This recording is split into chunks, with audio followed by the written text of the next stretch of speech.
अस्सलाम वालेकुम, आप देख रहे हैं PA न्यूज़ HD और मैं हूं आपके होस्ट सादिया बतूल। शामिल करते हैं आज की अहम खबर शामिल करते हैं पाकिस्तान अराई न्यूज के चेयरमैन पंजाब मियां अदनान अनवर से। वज़ीर आज़म शहबाज शरीफ का अवार्ड हासिल करने वाले ताजरों को ब्लू पासपोर्ट देने का ऐलान।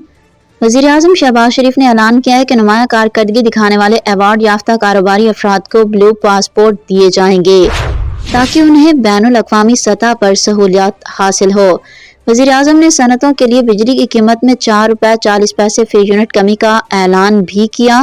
वफाकी दारुल हुकूमत में नामवर एक्सपोर्टर्स और कारोबारी शख्सियात के एजाज़ में मुनाकिदा तकरीब से खिताब करते हुए वज़ीर आज़म ने कहा कि पूरी कौम ने कुर्बानियाँ दी हैं और गरीब तबके ने सख्त हालात का सामना किया है। अब मुल्क को माशी तरक्की और ग्रोथ की जानिब ले जाना नागुज़ीर हो चुका है। शहबाज शरीफ ने कहा कि कारोबारी बरादरी की तजवीज़ का खैर मकदम किया जाता है और ताजिर तंजीमों से मुशावरत के बाद मुआशी पॉलिसियाँ तरतीब दी जाएंगी। उनके मुताबिक सियासी और अस्करी क़यादत के बाहिमी ताउन से मुल्क की तरक्की की राहें हमवार हो रही हैं। न्यूज़ स्टूडियो से अब तक के लिए इतना ही। मज़ीद खबरों और अपडेट्स के लिए देखते रहिए PA न्यूज़ HD।